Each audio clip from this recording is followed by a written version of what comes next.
one of my long-term patients is Jenny. And Jenny came to me initially for Crohn's disease. And one of her main symptoms of Crohn's disease was fatigue. So she had used some very, very strong medications to sort of extinguish put out the fire, so fire extinguisher type pharmaceuticals after she was hospitalized. But she came into the clinic because she goes, I'm a nurse and, I know a lot about gastroenterology, and there's just nothing that they can do to help prevent my Crohn's attacks. Is there something you can do to help? And so one of the first things I recommended is that Jenny start drinking some herbal tea, such as one of my favorites. Two of my favorites for digestive disorders are peppermint and chamomile. So we had her take those to just help ease her digestive system. But then I also want to talk about some other recommendations, dietary recommendations I made, and how that was the same and how it was different from her medical team, her medical doctors. So many people like Jenny, again, Jenny's a nurse, have heard that fiber is really good for people with digestive disorders. It's also very good for people with heart disease.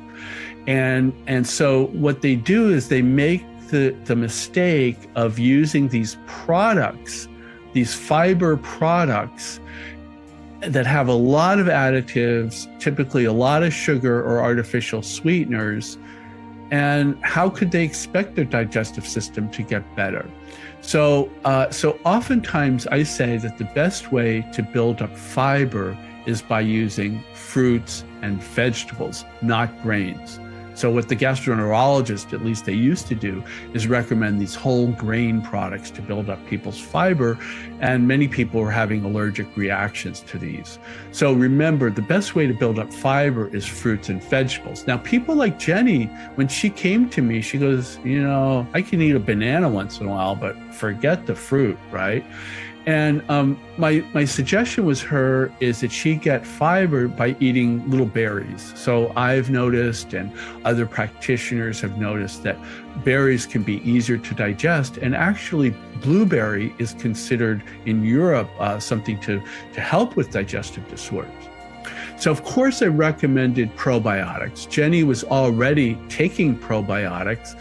And what was different is I recommended that she take a wide range of probiotics, not just one particular probiotic product.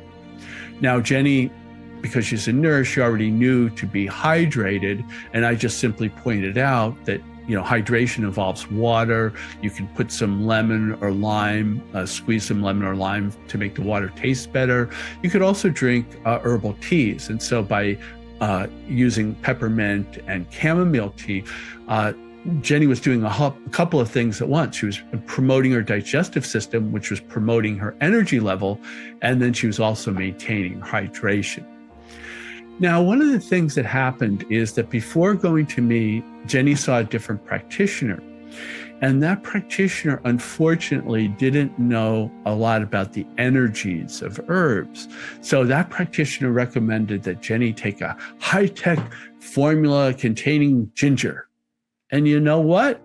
It made all her symptoms worse. Why is that? Because in Chinese medicine, Jenny had a hot condition or a hot gut or a hot stomach, right? And ginger has the following action. That's right, cinnamon and ginger are warming. So if somebody has a lot of heat, you don't want to pour more heat on the fire.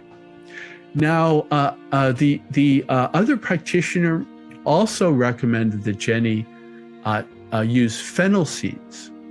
And many people with digestive disorders cannot tolerate nuts and seeds. So we basically had to say, well, Jenny, maybe you can make a tea out of the fennel seeds, but don't chew them up. Now, Jenny already knew to limit processed foods. This is something that gastroenterologists don't worry about. They don't talk about diet. They go, well, if you're dairy intolerant, avoid dairy, avoid wheat, but just take these strong drugs because then you won't have to worry about your diet. That's right. They say, take these strong drugs, then you don't have to worry about your diet. That means if you're consuming something that you're allergic to, You can take the strong drug to mask the symptoms, but you're still allergic to it. And that might turn into something very, very serious over a long period of time. Now, one of the things that Jenny did know, again, from her nursing background, is that people with digestive disorders do better with smaller, more frequent meals. So Jenny, when she came to me, was already eating about 4 small meals a day instead of 2 or 3 big meals a day. The other thing is that I talked to Jenny about, don't eat if you just don't feel like it. If you're with people or with yourself and it's dinner time, just have some herbal tea. Don't eat. And I had to do this when I was like 17, when I first started getting symptoms of Crohn's disease. It's like, pouring more food when my gut already hurt just made things worse. So I just learned to drink tea and things like that and skip a meal or two, and then basically my system would get recharged. So many things that can be done for fatigue. We've talked a lot about digestion, and don't forget exercise, and that's another thing that Jenny already did. And so we really encourage Jenny to keep up with the exercise. So I worked with Jenny over a number of years, and I have to say she's doing great. It's been years since she's had a Crohn's flare-up. She got COVID, a pretty bad case, and was hospitalized, but she recovered from long COVID, and she's looking for work in the holistic field. She's just doing great. And I just want to remind you, the reason that she did so well is that she was willing to look at her diet. She was willing to have a daily stress reduction and exercise program.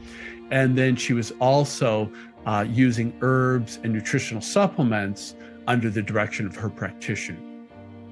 If you'd like to see more videos like this, please be sure to like and subscribe. This would really help us grow our channel. Thanks for joining us, and we'll see you next time.